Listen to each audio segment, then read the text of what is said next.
Assalamualaikum warahmatullahi wabarakatuh. Selamat pagi Bapak dan Ibu sekalian. Bapak dan Ibu yang saya hormati, melanjutkan apa yang sudah disampaikan oleh Ibu Kapus berkaitan dengan asesmen nasional, tetapi sebelum kita menginjak kepada bagaimana implikasinya kepada pembelajaran, ada baiknya kita melihat dulu beberapa soal kita. Ini Bapak dan Ibu, kalau kita lihat di sini, biasanya yang soal-soal yang lazim di soal-soal kita, itu ini contoh yang sangat-sangat sederhana, walaupun soal-soal seperti ini memang diperlukan pada saat kita untuk mengingat kembali konten-konten atau masalah konsep-konsep yang akan ditanyakan. Saya ambil contoh di sini, misalkan kalau kita lihat ini soal-soal kita biasanya berkaitan dengan pupuk, itu selalu yang ditanyakan pupuk yang berasal dari daun yang membusuk disebut apa, lalu juga sebutkan macam-macam pupuk, atau juga pupuk yang berasal dari kotoran hewan itu dinamakan apa. Ini yang lazim di kita. Tetapi di soal-soal internasional, ini soal kelas 4 Bapak dan Ibu. Jadi di soal-soal internasional itu Bapak dan Ibu kalau kita lihat di sini ini hanya 6% yang menjawab benar. Jadi 6 dari 100 siswa kelas 4 di Indonesia itu menjawab benar. Nah, soalnya begini Bapak dan Ibu, kalau Bapak dan Ibu bisa melihat di sana, Sarah ingin mengetahui apakah pupuk mempengaruhi pertumbuhan tanaman. Jadi terdapat 4 pot yang mengandung tipe tanah yang sama. Masing-masing pot tersebut ditanam tanaman dan hanya 2 pot yang ditambahkan pupuk seperti pada gambar. Ya, jadi dengan soal yang seperti ini, dari 100 siswa kita kelas 4, itu hanya 6 siswa yang menjawab benar. Jadi di pot yang pertama itu diberi pupuk, pot kedua diberi pupuk juga, pot ketiga tidak diberi pupuk, dan pot keempat tidak diberi pupuk. Pertanyaannya cukup sederhana Bapak dan Ibu, 2 pot manakah yang harus dibandingkan untuk menemukan pupuk terhadap pertumbuhan tanaman? Jelaskan jawabanmu. Ya. Jadi kalau kita lihat di sini, ini hal yang sederhana di mana pengaruh pupuk. Tadi diawali mungkin soal-soal kita dengan pupuk itu seperti apa, macam-macamnya seperti apa. Nah, sekarang bagaimana kita mengetahui pengaruh pupuk terhadap tanaman? Jadi diberikan soal seperti ini. Kira-kira menurut Bapak dan Ibu, jawabannya yang mana ya? Nah, ini siswa kita banyak sekali yang salah. Ada beberapa yang menyatakan banyak sekali jawaban, ada yang memberikan jawaban 1, 2, 1, 3, 1, 4, lalu ada 2, 3, 2, 4, 1, 3. Nah, itu sangat bervariasi. Nah, tetapi siswa kita karena hanya terbiasa dengan mengingat saja, nah ini banyak sekali yang salah. Jadi, kalau kita lihat di sini, ini jawaban yang benar ini adalah 1 dan 3. Kenapa 1 dan 3? Karena kalau kita lihat di sini, medianya sudah sama tanahnya, lalu yang berikutnya adalah tanamannya pun harus sama. Karena kita harus melihat pengaruh pupuk, berarti ada yang dikasih pupuk, ada yang tanpa pupuk. Nah, ini soal-soal seperti ini masih jarang, ya, bukan tidak, tapi masih jarang diberikan kepada siswa kita. Ini berdasarkan hasil soal internasional kelas 4 SD. Ada contoh lain lagi, Bapak dan Ibu, yang memang ini tidak biasa diberikan.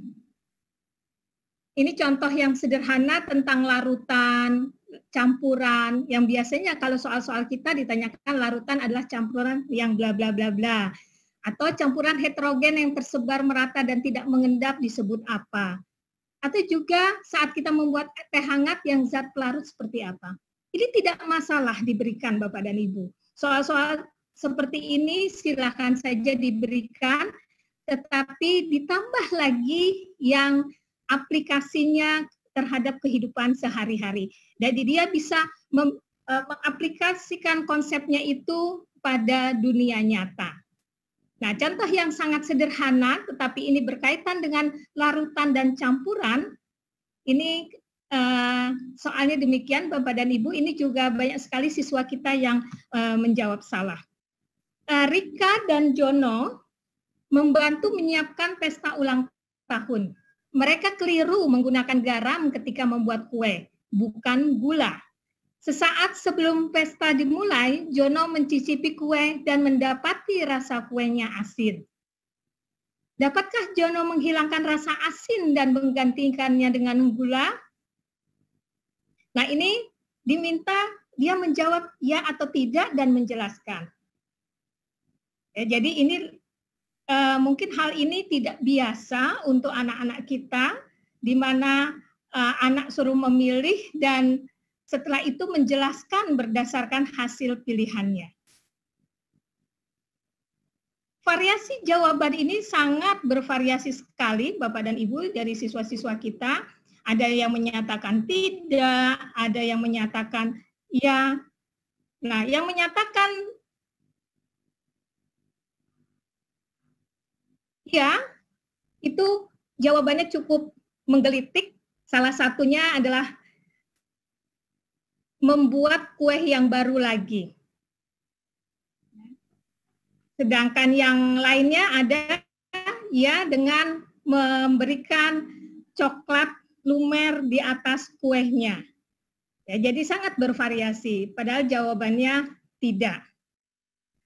Nah, ini yang konsep larutan campuran yang mungkin tidak biasa kita berikan contoh-contohnya dalam kehidupan sehari-hari.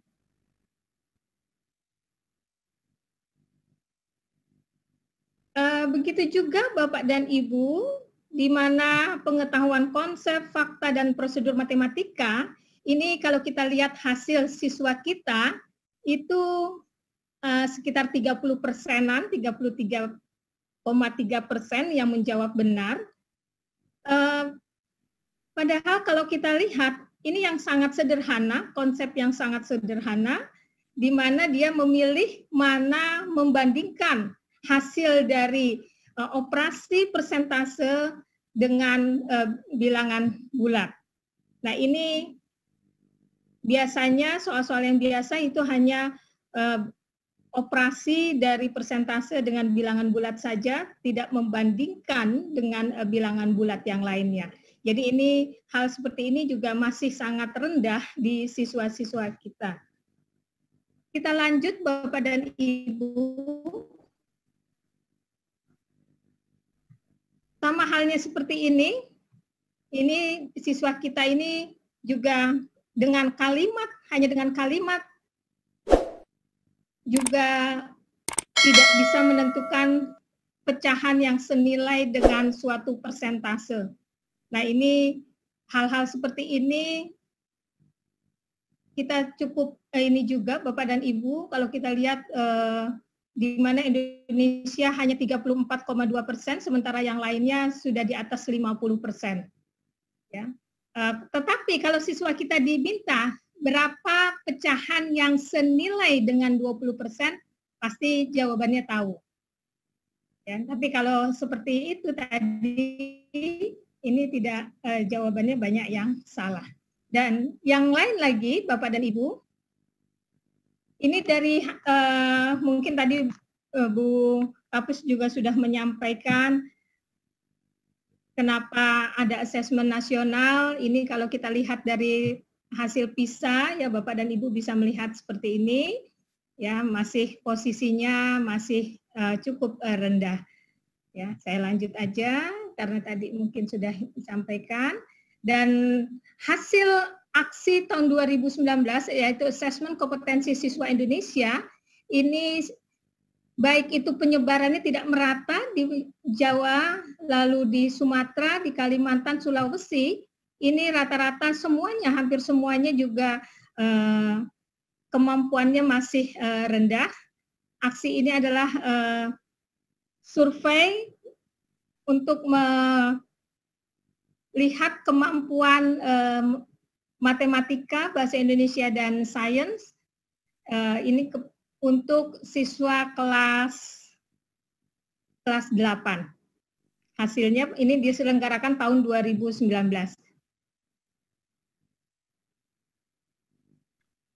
Nanti mungkin saya akan membahas lebih kepada bagaimana implikasinya kepada pembelajaran, di mana assessment, Bapak dan Ibu sekalian, ini dapat dilakukan untuk mengetahui hasil belajar off learning, untuk menyusun strategi belajar maupun sarana belajar as learning, di mana informasi yang diperoleh dari assessment berupa pemetaan hal-hal yang sudah dikuasai siswa maupun yang belum dikuasai siswa, menjadi umpan balik berharga untuk meningkatkan kualitas pembelajaran yang akan mendorong hasil belajar siswa.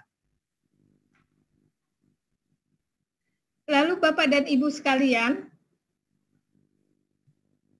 assessment yang Bapak Ibu lakukan tentunya bisa saja, jadi kalau kita berbicara tentang komponen pembelajaran, ini ada kurikulum, apa yang diharapkan. Bapak dan Ibu tentunya sudah menggunakan kurikulum ini untuk sebagai alat untuk nanti digunakan di pembelajaran. Jadi di kurikulum ini Bapak dan Ibu jabarkan di dalam RPP, lalu di dalam RPP itu setelah itu dilakukan pembelajaran, dan setelahnya dilakukan assessment apa yang sudah dicapai. Assessment bisa dilakukan Bapak dan Ibu setelah pembelajaran dan nanti hasilnya sebagai umpan balik. Umpan balik, apakah memang sudah sesuai dengan apa yang Bapak dan Ibu rencanakan di dalam RPP? Apakah sebaliknya belum? Nah, dari hasil assessment tadi, Bapak dan Ibu bisa melihat kelemahan-kelemahan apa saja dari siswa Bapak dan Ibu, sehingga Bapak dan Ibu bisa mengevaluasi lagi hal-hal apa saja yang diperlukan agar siswa Bapak dan Ibu bisa pengetahuannya lebih meningkat lagi. Dan assessment yang selanjutnya adalah sebelum pembelajaran. Jadi Bapak dan Ibu bisa mendiagnosa kira-kira kalau diberikan soal-soal sebelum pembelajaran, Bapak dan Ibu bisa merencanakan nih nantinya apa yang harus Bapak dan Ibu lakukan, baik itu metode maupun instrumennya, ya. Kalau sebelum pembelajaran. Jadi sudah kalau sebelum pembelajaran, setelah Bapak Ibu melakukan assessment, Bapak dan Ibu rencanakan. Nah, itu bisa juga dilakukan seperti itu. Jadi assessment bisa dilakukan setelah pembelajaran maupun sebelum pembelajaran. Nah, ini tadi sudah dijelaskan oleh Bu Kapus, Bapak dan Ibu. Jadi AKM itu, assessment kompetensi minimum itu, Bapak dan Ibu, itu adalah bagian dari assessment nasional. Sekarang ini yang menggebu-gebu adalah AKM-nya, padahal assessment nasional itu adalah keseluruhan dari baik itu AKM, survei karakter maupun survei lingkungan belajar. Ini tadi sudah disampaikan oleh Bu Kapus, di mana assessment nasional itu diselenggarakan. Saya lanjut aja ya Bapak dan Ibu. Nah, assessment nasional ini khususnya yang dimulai dengan AKM, itu ada tes literasi 75 menit, lalu survei karakter 20 menit. Di hari kedua nanti tes numerasi 75 menit dan survei lingkungan belajar 20 menit. Ya, lalu Bapak dan Ibu juga sudah tahu persis semua guru semua guru akan mengikuti survei lingkungan belajar dan tentunya juga kepala sekolah. Ini ada ini. Lalu Bapak dan Ibu, mengapa asesmen itu mengukur literasi dan numerasi saja? Jadi literasi membaca dan numerasi adalah dua kompetensi minimum bagi murid untuk bisa belajar sepanjang hayat dan berkontribusi pada masyarakat. Nah, tadi Bapak dan Ibu sudah melihat beberapa soal di mana tingkat literasi siswa Indonesia itu masih rendah. Ya, jadi dari soal-soal yang sudah saya sampaikan tadi di awal itu masih sangat rendah. Tadi untuk kenapa mengukur karakter sudah disampaikan oleh Bu Kapus, dan juga bagaimana dampak positif hasil asesmen perlu ditindaklanjuti tentunya untuk perbaikan pembelajaran, baik itu oleh guru, kepala sekolah, dan pendidikan. Ya, Bapak dan Ibu sekalian.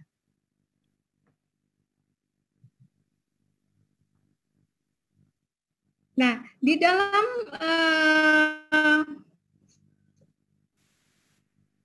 AKM, saya konsentrasi dulu di AKM, Bapak dan Ibu, karena tadi Bu Kapus sudah menjelaskan bahwa survei karakter itu tidak perlu dipelajari, ya.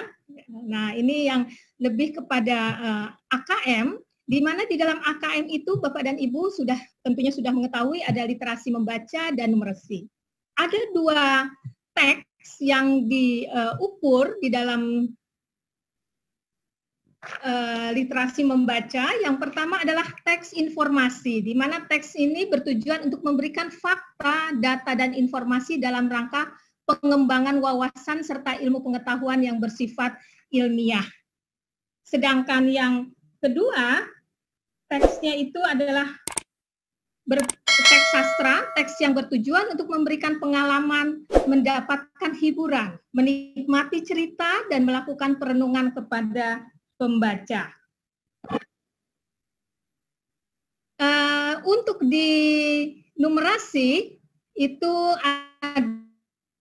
ada kontennya, ada yang pertama adalah bilangan, meliputi representasi, lalu sifat urutan, operasi beragam jenis bilangan, baik itu bilangan cacah, bilangan bulat, pecahan, desimal, ya ini berkaitan dengan bilangan. Lalu ada pengukuran dan geometri, ini Bapak dan Ibu, pengukuran dan geometri meliputi pengenalan bangun datar hingga menggunakan volume dan luas permukaan dalam kehidupan sehari-hari. Juga menilai pemahaman siswa tentang pengukuran panjang, berat, waktu, volume, dan debit, serta satuan luas menggunakan satuan baku. Lalu yang berikutnya, data dan ketidakpastian. Ini mungkin kita lebih mengenalnya dengan statistik, di mana meliputi pemahaman, interpretasi, serta penyajian data maupun peluang. Dan yang terakhir, untuk konten numerasi adalah aljabar, meliputi persamaan dan pertidaksamaan, relasi dan fungsi, di mana termasuk pola bilangan, serta rasio dan proporsi. Selain konten-konten tadi yang diukur di literasi membaca dan numerasi, ada yang diukur lagi, yang di sana adalah tingkat kognitif, di mana tingkat kognitif ini adalah proses berpikir yang dituntut atau diperlukan untuk dapat menyelesaikan masalah. Di dalam literasi ada 3 yang untuk tingkat kognitifnya, yang level yang paling terendah atau tingkat yang paling terendah adalah menemukan informasi, di mana di sana mencari, mengakses, serta menemukan informasi tersurat dari wacana.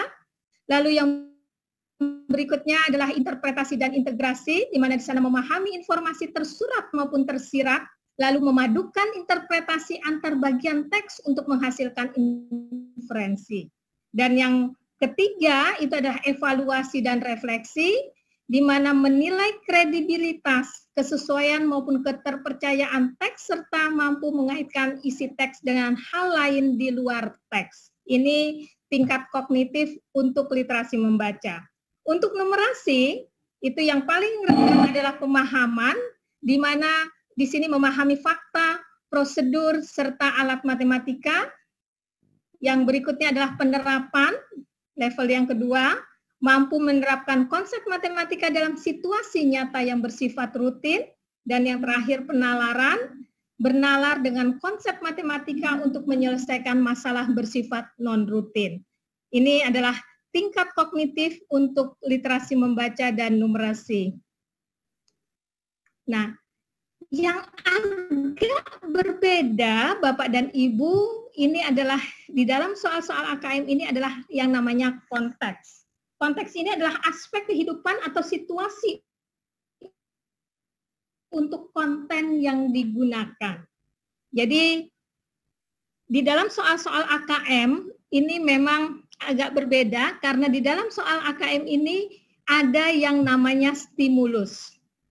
Stimulus ini Bapak dan Ibu bisa berupa teks, bisa berupa gambar, grafik, infografis, atau yang lainnya. Jadi bisa tabel dan sejenisnya. Jadi itu stimulus-stimulus itu ada konteksnya. Jadi aspek kehidupan apa yang digunakan untuk konten-konten yang tadi sudah saya sebutkan di awal. Baik literasi membaca maupun numerasi, itu ada 3 konteks. Yang pertama adalah personal, berkaitan dengan kepentingan diri secara pribadi. Jadi ceritanya atau gambarnya atau tabelnya atau grafiknya berkaitan dengan kepentingan diri secara pribadi. Lalu berikutnya konteks tentang sosial budaya. Ini berkaitan dengan kepentingan antar individu, antar budaya, dan isu kemasyarakatan. Dan yang terakhir tentang saintifik, ini berkaitan dengan isu, aktivitas, serta fakta ilmiah, baik yang telah dilakukan maupun yang futuristik. Ini kaitannya dengan konteks. Memang yang agak berbeda atau hal yang baru, mungkin yang namanya konteks ini. Nah, begitu juga dengan bentuk soal, Bapak dan Ibu. Biasanya mungkin Bapak dan Ibu soal-soal yang Bapak Ibu berikan itu pilihan ganda sudah biasa. Jadi hanya ada satu jawaban yang benar. Lalu menjodohkan masih ada juga tapi masih jarang mungkin digunakan. Lalu isian singkat sering Bapak Ibu gunakan. Ya. Dan yang terakhir soal esai atau uraian yang non-objektif ini juga sudah mungkin sering Bapak Ibu berikan kepada siswa Bapak dan Ibu sekalian. Untuk soal-soal pilihan ganda, Bapak dan Ibu juga sudah tahu bahwa ini hanya satu jawaban yang benar. Sedangkan soal pilihan ganda kompleks, ini mungkin ada yang satu bentuk yang baru untuk Bapak dan Ibu sekalian. Seperti apa sih pilihan ganda kompleks? Jadi pilihan ganda kompleks ini Bapak dan Ibu jawabannya lebih dari satu. Ya, misalnya ada 4 opsi, 4 pilihan jawaban, maka jawabannya pasti lebih dari satu. Bagaimana menskornya kalau seperti ini? Harus benar semuanya. Jadi maksud saya harus benar semuanya seperti ini. Misalnya jawaban benarnya itu yang pertama, ketiga, dan keempat. Pilihan jawaban pertama, ketiga, dan keempat. Bila siswa hanya memilih satu atau dua, maka kita anggap dia salah. Dia belum mampu ya, memahami konsep yang diukur di soal tersebut. Bentuk lainnya dari pilihan ganda kompleks adalah soal yang berkaitan dengan ya benar. Misalnya ada 4 pernyataan, siswa diminta untuk menentukan sudah sesuai atau belum, atau menentukan atau setuju tidak setuju terhadap 4 pernyataan tersebut.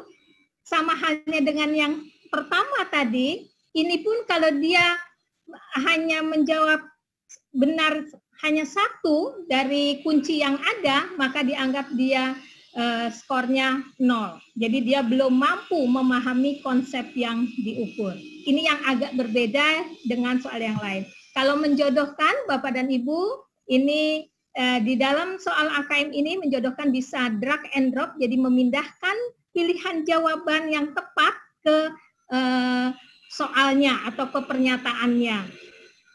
Ada juga yang menjodohkan dengan cara mengklik di soalnya atau di pernyataannya dan mengklik kemudian di pilihan jawaban yang tepat, nanti akan terbentuk garis. Ya, seperti kalau di mungkin kelas rendah Bapak dan Ibu itu biasanya anak-anak memberikan garis antara soal dengan pilihan jawaban yang tepat. Lalu yang sering salah kaprah adalah di isian singkat. Jadi isian singkat ini bukan berupa penjelasan, tetapi di sini adalah berupa bisa angka, bisa kata, frasa, rumus. Jadi yang memang benar singkat. Ya. Dan yang terakhir adalah uraian. Ini saya rasa sudah biasa diberikan kepada siswa-siswa kita. Ini yang berkaitan dengan bentuk soal. Ini Bapak dan Ibu AKM yang nasional, ya Bapak dan Ibu tadi sudah disampaikan oleh Ibu Kepala Pusat bahwa nanti kalau untuk siswa SD itu di kelas 5 karena memang kelas 5 itu karena dilakukan di bulan insya Allah di bulan Agustus, berarti dia di kelas 5 SD sudah materi-materi kelas 4 sudah dia lalui. Ini yang kaitannya dengan AKM nasional dan AKM kelas. Kalau AKM kelas fungsinya untuk formatif yang Bapak dan Ibu mungkin juga sudah tahu dengan pasti. Nah, ini ada beberapa contoh Bapak dan Ibu di mana dia tadi mengukur mulai dari level 1, ini untuk numerasi, kontennya adalah geometri dan pengukuran, konteksnya personal tentang pribadi, di mana di sini konteksnya adalah tentang dunia nyata membuat kue dengan konversi satuan berat. Saya bacakan soalnya. Fitri akan membuat bolu kukus. Untuk setiap resep, ia memerlukan 1/5 kilogram gula, 1/4 kilogram tepung, serta 150 gram mentega dan 300 gram bahan-bahan lainnya. Soal yang pertama, Bapak dan Ibu, Fitri memerlukan 1/5 kilogram gula. Ia meletakkan sejumlah gula di timbangan dan ditunjukkan pada gambar berikut. Berapa gramkah gula yang harus dikurangkan? Ini konsep. Ya, pemahaman konsep. Jadi dia perlunya 1/5. Nah, tetapi di timbangan itu ada 250 gram gulanya. Yang ditanyakan berapa gramkah gula yang harus dikurangkan. Ini level 1 yaitu pemahaman. Kita lanjut. Berikutnya untuk level selanjutnya. Jika Fitri membuat 6 resep adonan, jumlah gula, tepung, dan mentega yang dibutuhkan dalam kilogram adalah. Nah, ini bisa Bapak dan Ibu perhatikan. Ya, kalau biasanya kita hanya operasi bilangan saja, operasi pecahan saja, dan di sini sudah mulai mengaplikasikan, ya. Dengan 6 resep adonan tadi, bagaimanakah jumlah gula, tepung, dan mentega yang diperlukan dalam satuan kilogram. Nah, ini seperti ini, ya Bapak dan Ibu. Lalu berikutnya, yang ketiga, ini mungkin walaupun soal uraian, mungkin bentuknya masih jarang kita berikan ke siswa-siswa kita. Jadi soalnya setiap resep adonan menghasilkan 16 buah bolu kukus dengan berat masing-masing 50 gram. Apakah adonan? Suruh memilih, ya tidak, tetapi tunjukkan perhitunganmu.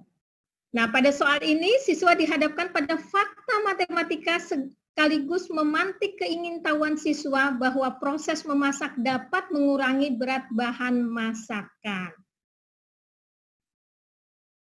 Ya, ini Bapak dan Ibu bagaimana contoh soal-soal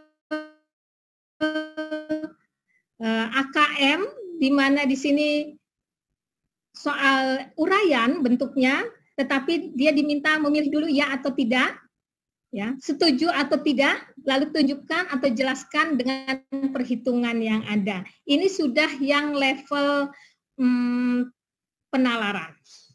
Yang lanjutnya, Bapak dan Ibu, ini soal literasi membaca.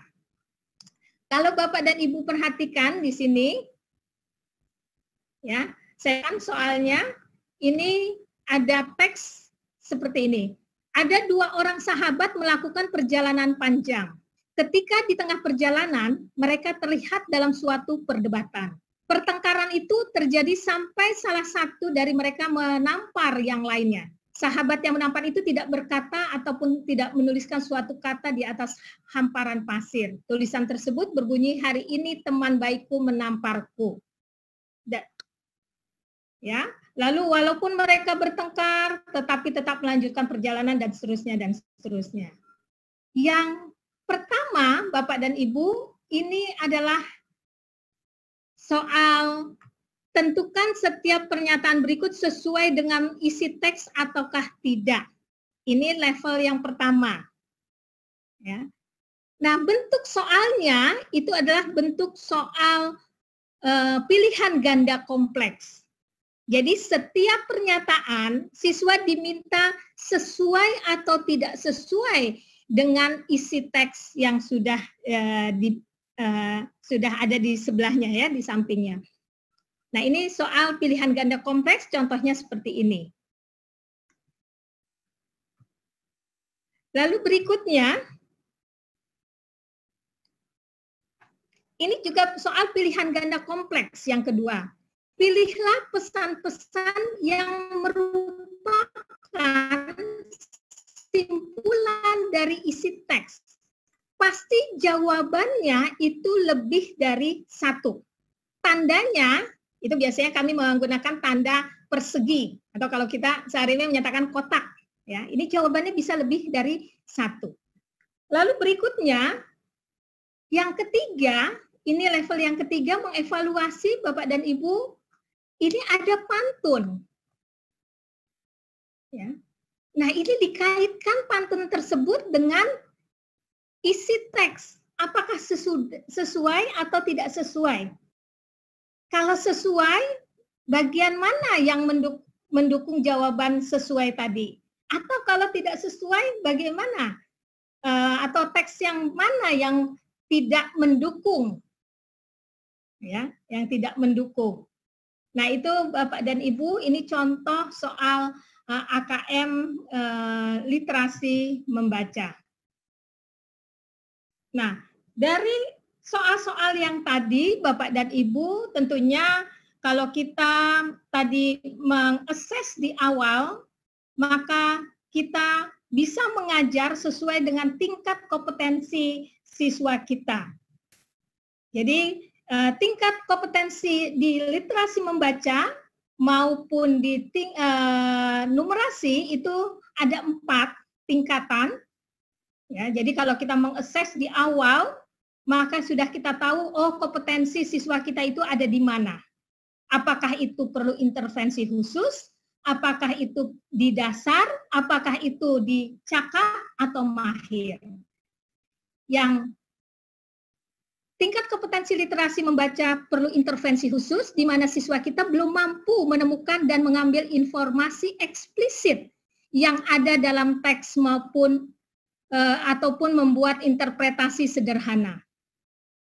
Tetapi kalau di soal tersebut ternyata dia sudah mampu menemukan dan mengambil informasi eksplisit yang ada dalam teks serta membuat interpretasi sederhana, dia masuknya ke tingkat kompetensi yang dasar. Kalau yang cakap, di mana siswa kita mampu membuat interpretasi dari informasi implisit yang ada dalam teks, mampu membuat simpulan dari hasil integrasi beberapa informasi dalam suatu teks. Dan yang paling tinggi tingkat kompetensinya adalah murid mampu mengintegrasi beberapa informasi lintas teks, mengevaluasi isi, kualitas, cara penulisan suatu teks, dan bersikap reflektif terhadap isi teks. Ini yang untuk literasi membaca. Untuk numerasi pada dasarnya hampir sama, di mana perlu intervensi khusus, ini siswa hanya memiliki pengetahuan matematika yang terbatas, di mana dia menunjukkan penguasaan konsep yang parsial dan keterampilan komputasi yang terbatas. Kalau yang dasar, dia sudah memiliki keterampilan dasar matematika, komputasi dasar dalam bentuk persamaan langsung, konsep dasar terkait dengan geometri dan statistika, serta menyelesaikan masalah matematika sederhana yang rutin. Kalau yang cakap, nah sudah mampu mengaplikasikan pengetahuan matematika yang dimiliki dalam konteks yang lebih beragam. Masih yang rutin, tapi sudah beragam. Dan yang mahir, di mana sudah bernalar untuk menyelesaikan masalah kompleks serta non-rutin berdasarkan konsep matematika yang dimilikinya. Jadi kalau kita mengakses di sebelum pembelajaran dan kita sudah tahu di mana tingkat kompetensi siswa kita, kita dengan mudah memberikan konsep-konsep tersebut dengan menggunakan metode-metode yang tentunya sudah dipikirkan oleh Bapak dan Ibu guru. Ini contoh sederhana Bapak dan Ibu untuk di mana ini bukan hanya di keterampilan SMP, mungkin di SD juga bisa saja. Di dalam keterampilan dia memasak cireng, guru memberikan beberapa resep cara membuat cireng. Jadi diberikan satu resep membuat cireng. Kalau untuk siswa dengan perlu intervensi khusus, ini masih kesulitan untuk memahami resep secara utuh.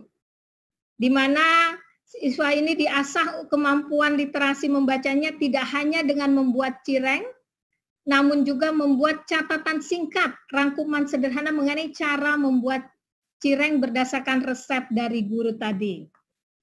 Jadi dia sudah merangkum, tapi yang kalau dasar, dia sudah mampu memahami resep, namun belum memiliki pemahaman yang komprehensif. Siswa tingkat ini selain membuat cireng, dapat ditugaskan membuat catatan singkat atau rangkuman cara membuat cireng yang disertai dengan penanda bagian penting atau bagian yang dapat dimodifikasi pada saat membuat cireng.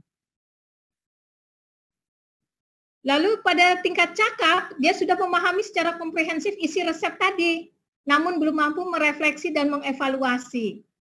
Ini siswa di sini dapat diberi kebebasan untuk memodifikasi resep atau cara membuat cireng, kemudian ditugaskan untuk membuat laporannya, membandingkan antara cara membuat cireng dengan resep hasil modifikasi dan tentunya resep dari gurunya itu sendiri. Kalau yang mahir, nah dia sudah bisa dari resep-resep yang lainnya.